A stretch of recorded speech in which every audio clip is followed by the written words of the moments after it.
મોજ છે. હવે આપણને અહીંયા આવવામાં આટલી બધી મોજ આવી, પણ એમને આ કરવામાં જેટલી મોજ છે. જેટલા દાડાની તૈયારી કરતા હશે, કારણ કે 6 મહિના તો મને જ કહે બાપા પગલા પાડજો, બાપા પગલા પાડજો. એમની જેટલી તૈયારી છે, કારણ કે બધા પૈસા વાપરવાના, ઘરે બનાવવાનું, પાઠા રાજીનો ભાવ. અમારે સાધુભાઈ ઓફ થઈ ગયા અને આજ બપોરો હતો તે આખો દાડો જમણવાર ચાલ્યું. સાંજે કંઈ ભજન તમે જાય એટલે કીધું અમે 6 વાગે પહેલાં આવી જઈશું. પણ મારો આત્માનો નાતો એટલે એમાં જવું પડે. આજે આયા તો અમને આનંદ થઈ ગયો, એમને આનંદ થઈ ગયો ખરેખર. અને સમજ્યા એમને બહુ પ્રમાણ. નકર અત્યારે આવા ઘર બનાવવા એટલે બીજા જેટલા કાર્યક્રમો ઊભા થાય, પણ આજે જોવો તો ખરા શાંતિથી ચિત્ત માણસ બેઠું સામે બોલાય અને આ કમાણી એમને ભેરી કરી આજે દેખાય. બહુ જ્ઞાની માણસ છે. બહાર સદારામ બાપુ કઈ આમ દલકલ માણસ બહુ જ્ઞાની માણસ છે. એમને સાંભળીએ, એમનો એ કરીએ, પણ તોય નાના બાળક જેવા જ આપણી જોડે. આટલી ઉંમરના તો એમ લાગે કે આવડો તમારો દીકરો એ રીતે જ વાત કરે. એટલે હવે આપણે શું કે કોક સંતનું થોડું દર્શન લઈ અને થોડીક વાત કરીએ, પછી બાપા છે.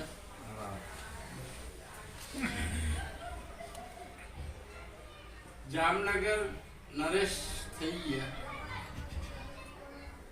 એમના ભક્તિભાવનો ઘણો મનની અંદર ભાવ ઘણો, પણ સાચા ગુરુની ખોજમાં એની અંદર એમને ગુરુ મળ્યા કે અમરેલીની અંદર મૂળદાસ બાપુ થઈ ગયા. અમરેલીની અંદર કે મૂળદાસ બાપુ થઈ ગયા. એમની એ વખતમાં એ ગામના સીમાડે રહેતા. પહેલાં તો સંતોના શું આવા તૈયાર ભાણા નહોતા બનતા. સંત દેવીદાસ થઈ ગયા, અમરમાં થઈ ગયા, બધા શું હવે છોરી લઈ અને ટુકડો માગવા જતા અને આવી અને પછી જગતોને જેટલું જમાડી લે પછી વધારે એ ટુકડો જમતા. ડુંગળી હે, મરચા હે, એવું મીઠાઈનું તો શી ખબર હવે નામ બધા પ્રગટ થયા. એને પહેલાં છે મીઠાઈ આપણે કંસારમાં બહુ ઓળખાણ હોય તો લાગશે નહીં. આ તો શીરાની બાકી બીજી મીઠાઈઓનું તો આપણે નાનું બહુ જ ના હોય. અત્યારે ખવાય નહીં હોય ને અનુભવ કરાવી દેવાય. ડાયાબિટીસ વાળા એટલે મૂળદાસ બાપુ અમરેલીની અંદર થઈ ગયા ને એમના એ વખતમાં નાની ઉંમર હતી. બાપા જામનગર નરેશના ત્યાં એમના શિષ્યના ત્યાં આવ્યા હશે. એમાં રાજાજીને ખબર પડી કે મૂળદાસ બાપુ આવ્યા, આપણે ત્યાં ભદ્રાવા પડશે. પછી વાસ્તે ગાસ્તે ત્યાં જ્યાં માગણી કરી, વાસ્તે ગાસ્તે એમના ત્યાં લઈ ગયા અને કે મારે ઉપદેશ લેવા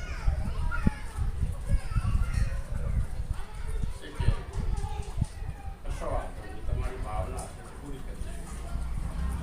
ત્યાર પછી બાપાએ ઉપદેશ કર્યો, ઘણો આનંદ કર્યો. એ રાજા મહારાજા કહેવાય, આ લુહાર જાતિના મૂળદાસ બાપુ કહેવાય. અને આત્મા અને પરમાત્માની તો બાપા હે વાત કરશે. આપણે તો બાપા સંતો વિશેની થોડી ચર્ચા કરીએ. બીજા બાપુ પછી ગોસાઈ એક બાપુ હતા. એને કે ઊંચી કુળના હતા કે બ્રાહ્મણ તો કેવી રીતે. અને પછી એમને એમ થયું કે આવા રાજાને શરમ નહીં કે હે, આવા લવાણા જોડે ઉપદેશ લીધો કે હે ને એ પેલો ત્યાં રહે છે અમરેલીનો પાધરે કે ટુકડો માગીને ખાય છે. હવે એની જોડે કે ઉપદેશ લીધો. આ બધા કે આપણા સમાજમાં મોટી મોટી હસ્તીઓ હતી અને કે રાજાને કે આવું શું સ્પેશિયલ રાજાના ઘરે આવ્યા ગૌસાઈ. અને આયા પછી કે ભાઈ આ તમને કોઈ એવા પુષ્કોટીના કોઈ બ્રાહ્મણ કોઈ આપણા સાધુ કોઈ એવા ના મળે કે લવાણાનો છે ત્યાં અમરેલીમાં કે ગામના શેડે કે છોકરો બાંધી રહે છે. હવે એ શું જ્ઞાન જોઈ લીધું હતું કે જોયા પારખા વગર ઉપદેશ કરી લોકોને આ રીતે સમજી લો કે ભગવાન નથી પેલા સમજ્યા હોય એમને કહે પેલા ભાઈ આવીને એટલે એટલે એમના મનની અંદર એવી ઈચ્છા કે અમે જે અમારી જેવા યોદ્ધા બેઠા હતા ને ત્યાં જઈને કે ઉપદેશ લીધું. પણ આ તો શું હોય સંતોની એ વાતોમાં એવું આવે કહેવાય છે કે મારે ગમે એટલો ભરત બાપા તો પહોંચવા ના પાડી ઉપદેશ લેવાનો હોય એમ ના મળે. કારણ કે અમુક સિરિયલો હોય કે આ ખાતામાં આટલા નાખવાના ખાતામાં આટલા નાખવાના એના ખાતા હોય સમજે. નારદજી કૃષ્ણ ભગવાન જોડે ઉપદેશ માંગ્યો હતો કે ના ભાઈ આ મારી જોડે કે આ જગ્યા નહીં ના તમે મારા ખાતાના હશે નહીં તમને મળશે પણ તમારી રીતે શોધજો કે આ રીતે. એટલે આ રીતે હોય જેમ કોણ ઉપદેશ મળી જાય એવું નહીં હોતું.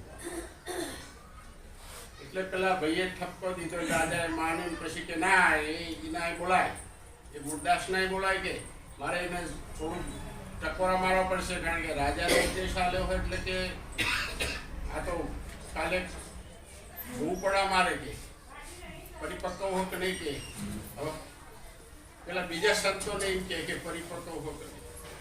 તો ખરેખર ગુરદાસને બોલાયા.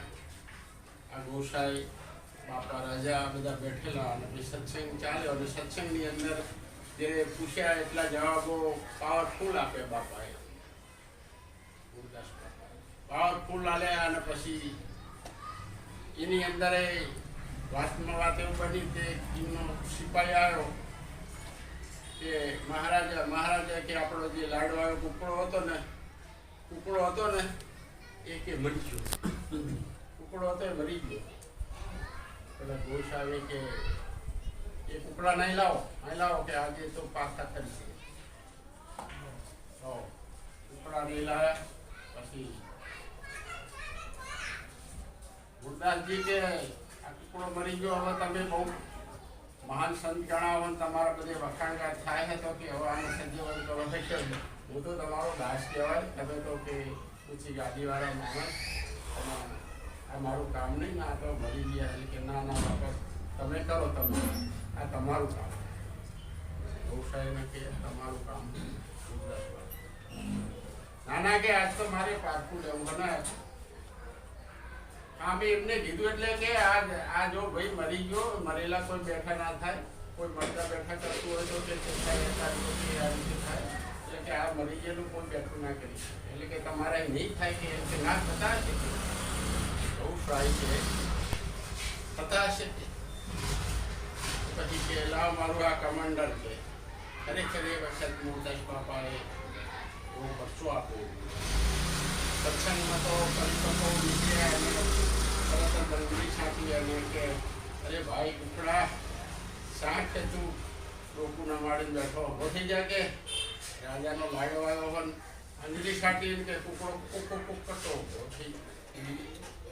તો પેલા એનો પાવર જે હતો આવા માણસ રાજાનો ઉપદેશ આલે રાજાનો ઉપદેશ તો આનો અને એક ગુરદાસે બે પરચા જામના કે નરેશના જ્યારે ગુરદાસ બાપુ એમના ઝૂંપડામાં હતા અને અમરેલીના છેવાડે ત્યાં સામે કોઈ એવો અવાજ ઊભો હતો કે એક ભાઈ કોઈ ભૂલ થઈ હોય બીજી હોય પણ કૂવામાં જ પડવા આવી હતી. તો કૂવાની કોરે મોરે આંટા મારે પછી અખાડો ઝાલીને દર્શન દે એટલે બાપા ઉપાથી દોડીને આવી એટલે પછી એકદમ બાવડું પકડ્યું કે બેટા અરે કૂવામાં ના પડાય મરી જવાય. કે ના બાપા મને મરી જવા દો મારે મરી જવું. પણ કારણ શું કે મરવાનું કે મારા પેટમાં બાળક છે અને એના પિતાનું મારાથી નામ નહીં અપાઈ શકાય એવું એટલે કે ના બેટા આમાં એક તું હટ ભાવ અંદર બીજો જીવ એટલે કે ના મરવા દે. પણ કે આમાં કાંઈ ઉકેલ ખરો એટલે કે આમાં તારા એના પિતાનું જ નામ આપવું હોય ને એવા સંતો કેવા માથે એમના પિતાનું નામ આપવું હોય તો મારું આપી દેજે જાકે. જો આ મહાપુરુષ કઈ લેવા દેવા કશું. તો ખરેખર ગુરદાસ બાપાનું એ બેને નામ આપ્યું તો અમરેલીની અંદર હવા ફેલાણી કે આપણે તો કે પેલા ટુકડો આવીએ બાપુ બાપુ કરીએ ને ફૂલ આગળ આવીએ ચૌવી ચૌ કરીએ સામે કરીએ જોણ કે પેલી નાની બાળ બાઈને કે મહિનારિયાને કે એનો ઘરવાળો થયો કે તો અમુક તો હોય પા તારે ના જોયું પેલા ચોકમાં આપણે સામે થઈને સામે ઉંમરલાયક માણસો ને વડીલો હોય હવે છોકરાઓને ઠપકો શું દે દેવો હોય કોઈ પીન આવ્યો હોય કોઈ પત્તે રમતો હોય કોઈનું કેવું ના માનતો હોય તે ઠપકો દે શું કારણ કે એવા જમાઈને બેઠા ફટાફટ ખરેખર ચાલીને નાખે તો આમ ના આવે કારણ કે સંસ્કાર બીજાને ખરાબ એટલે ગુરદાસનું નામ આપી દીધું. ગુરદાસ બાપાએ કબૂલ કર્યું. ગામના લોકોએ પછી તો શું કોઈ દેખાડા મારવા માંડ્યું કોઈ ખાડા મારવા માંડ્યું કે જે એવું ના કરશો કે દાડો લાવો અને કે ખાડાનો હાર પહેરાવો આ બાવાને આપણે કે બહુ અન્યાય કરવાનું. હવે એ વખતે ખાડાનો હાર પહેરીને ગધાડા ઉપર બિહાડી અને અમરેલી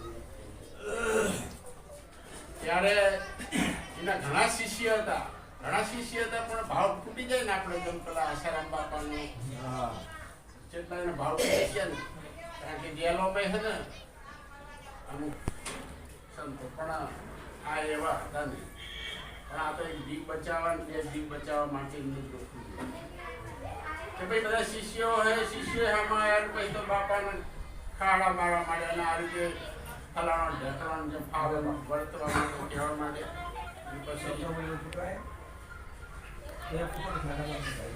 કેવા સારું આપણે અહીં રહેવાશે નહીં કે લાય હવે આ લોકોને તો ચશ્મા જેવા આવરા પહેર્યા પછી બીજું દેખાય જ નહીં કે અને જેને પીળીઓ થયો હોય ને એને બધાને પીળું દેખાય પીળીઓ થયો હોય ને એને તમે જોજો પીળું જ દેખાય. એટલે પેલા હું જામનગર નરેશ કે મારો સેવક છે ને હું ત્યાં જઉં છું. એ તો સમજણો માણસ છે અને આ બધા તો સમજ્યા ત્યાં ગયા એનું જોડીને એવું બધું લઈ અને તો સભા ભરેલી હતી બેઠા હતા તો એ કહેવડાવ્યું કે ભાઈ તમારા ગુરુ આવ્યા નહીં કામ કે રાજા કે એમના શિષ્ય કે નહીં કામ પાછા વળી જાઓ. પછી એમાં આ બધા બેઠા હતા એની અંદર પહાડે બાપુ જ હતા બહુ સાહેબ બાપુ બેઠા હતા. એક બિલાડું તાજનું મરી ગયેલું અને એની ચર્ચાની અંદર કે લે જામનગર નરેશ આ બધા તો ઠીક છે પણ કે તું મારા ઉપર વિશ્વાસ નહીં કરતો કે જોડી લઈ અને પછી પાછા વળે. પણ એ પહેલાં એમને પરચો આપ્યો હતો બિલાડીને સજેવન કરી હતી કે જો આ કંઠી એમને બીજાની જોડે બંધાઈ દીધી હતી એટલે કે જો કંઠી બાંધવી હોય ને તો કે આવા પુરુષોની બાંધવાની હતી. એટલે અંજલિ છાંટીને ભાઈ એની રાજમાં એમને બીજો પરચો આવ્યો તો બિલાડીને અંજલિ છાંટીને સજીવન કરી હતી આજ મૂળદાસ બાપાએ. અને પછી હેડ્યા કે સારું અહીં આગળ આપણે કોઈ જીવું નહીં. પછી ખરેખર વહાં દોડીને મહારાજા આવ્યા અને કે મારી ભૂલ થઈ ગઈ અને મને માફ કરો કે હું ઓળખી ના શક્યો તમને. એટલે આ મહાપુરુષો લોકોના ઉદ્ધાર કરવા માટે જ પ્રગટ થયા હોય છે. અને